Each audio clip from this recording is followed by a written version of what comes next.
कल मैं मालदा में था और आज यहां हुगली में आप सभी के बीच आने का सौभाग्य मिला है। विकसित भारत के लिए पूर्वी भारत का विकास, इस लक्ष्य के साथ केंद्र सरकार निरंतर काम कर रही है। कल और आज के कार्यक्रम इसी संकल्प को और अधिक मजबूत करने वाले हैं। इस दौरान मुझे पश्चिम बंगाल से जुड़े विकास के सैकड़ों करोड़ रुपए के प्रोजेक्ट का शिलान्यास और लोकार्पण करने का अवसर मिला है। कल पश्चिम बंगाल से देश की पहली वंदे भारत स्लीपर ट्रेन प्रारंभ हुई है। बंगाल को करीब आधा दर्जन नई अमृत भारत एक्सप्रेस ट्रेनें भी मिली है। आज 3 और अमृत भारत एक्सप्रेस ट्रेनें शुरू हुई हैं। इनमें से एक ट्रेन तो मेरे संसदीय क्षेत्र काशी बनारस की बंगाल से कनेक्टिविटी को और मजबूत करेगी। इसके अलावा दिल्ली और तमिलनाडु के लिए भी अमृत भारत एक्सप्रेस ट्रेन शुरू हुई है।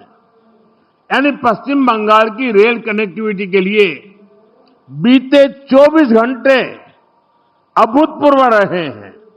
शायद गत 100 साल में 24 घंटे में इतना काम नहीं हुआ होगा। साथियों, बंगाल में वाटरवेज के लिए अनेक संभावनाएं हैं। केंद्र सरकार इस पर भी काम कर रही है। या पोर्ट लेड डेवलपमेंट के लिए जरूरी इंफ्रास्ट्रक्चर बनाने में भी मदद दी जा रही है। थोड़ी देर पहले पोर्ट और नदी जलमार्ग से जुड़े प्रोजेक्ट का शिलान्यास और उद्घाटन हुआ है। ये पश्चिम बंगाल के विकास, भारत के विकास के लिए बहुत महत्वपूर्ण है। ये वो पिलर है जिनके ऊपर पश्चिम बंगाल को मैन्युफैक्चरिंग, ट्रेड और लॉजिस्टिक का एक बड़ा हब बनाया जा सकता है। मैं आप सभी को इन प्रोजेक्ट्स के लिए बहुत बहुत बधाई देता हूं। साथियों, जितना हम पोर्ट और उससे जुड़े इकोसिस्टम पर बल देंगे, उतना ही अधिक रोजगार यहां पैदा होगा। केंद्र सरकार द्वारा बीते 11 वर्षों में श्यामा प्रसाद मुखर्जी पोर्ट की कैपेसिटी एक्सपेंशन पर बहुत बड़ा निवेश किया गया है। इस पोर्ट की कनेक्टिविटी को बेहतर बनाने के लिए सागरमाला स्कीम के तहत भी सड़कें बनाई गई हैं। इसका परिणाम आज हम सब देख सकते हैं। बीते वर्ष कोलकाता पोर्ट ने कार्गो हैंडलिंग के नए रिकॉर्ड बनाए हैं। साथियों, बालागढ़ में बनने वाला extended port gate system Hooghly और आसपास के इलाकों के लिए नए अवसरों का द्वार खोलेगा। इससे कोलकाता शहर में ट्रैफिक और लॉजिस्टिक का दबाव कम होगा। गंगा जी पर जो जलमार्ग बना है, उसके जरिए कार्गो मूवमेंट और बढ़ेगा। ये पूरा इंफ्रास्ट्रक्चर हुगली को वेयरहाउसिंग और ट्रेडिंग हब बनाने में मदद करेगा। इससे यहां सैकड़ों करोड़ रुपए का नया निवेश होगा। हजारों युवाओं को रोजगार मिलेगा। छोटे व्यापारियों और ट्रांसपोर्ट से जुड़े लोगों को लाभ होगा और किसानों और उत्पादकों को भी नए बाजार मिलेंगे। साथियों, आज भारत में हम मल्टी मॉडल कनेक्टिविटी और ग्रीन मोबिलिटी पर बहुत बल दे रहे हैं। सीमलेस ट्रांसपोर्टेशन संभव हो सके, इसके लिए पोर्ट, नदी जलमार्ग, हाईवे और एयरपोर्ट्स, इन सभी को आपस में कनेक्ट किया जा रहा है।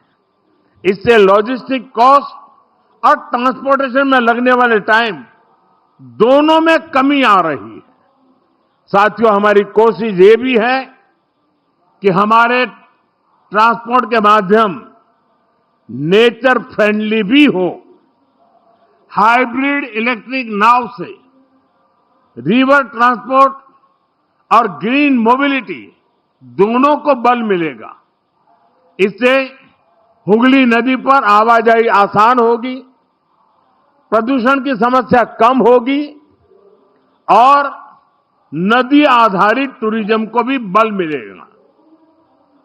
साथियों, भारत आज फिशरीज और सी फूड के प्रोडक्शन और एक्सपोर्ट में बहुत तेजी से आगे बढ़ रहा है। मेरा सपना है कि पश्चिम बंगाल इसमें देश को लीड करे। केंद्र सरकार नदी जलमार्ग को लेकर अपने विजन में बंगाल को प्रमुखता से सपोर्ट कर रही है। इसका फायदा यहां के किसानों के साथ साथ हमारे मछुआरे साथियों को भी मिलने वाला है। साथियों, केंद्र सरकार द्वारा शुरू किए जा रहे सारे प्रोजेक्ट पश्चिम बंगाल की विकास यात्रा को गति देंगे। एक बार फिर आप सभी को इन प्रोजेक्ट्स के लिए मैं बहुत बहुत शुभकामनाएं देता हूं। पड़ोस में ही हजारों लोग काफी समय से इंतजार कर रहे हैं। वहां भी मुझे बहुत कुछ कहना है और शायद लोग उसे सुनने के लिए ज्यादा उत्सुक है।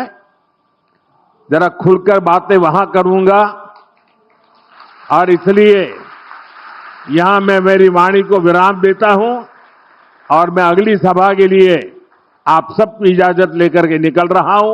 बहुत बहुत धन्यवाद। আমাদের ভিডিও ভালো লাগলে লাইক এবং শেয়ার করুন। কমেন্ট সেকশনে গিয়ে জানান আপনাদের মতামত। আরও ভিডিও পেতে আমাদের চ্যানেল সাবস্ক্রাইব করুন এবং প্রতি মুহূর্তে খবরের আপডেট পেতে প্রেস করুন বেল আইকন।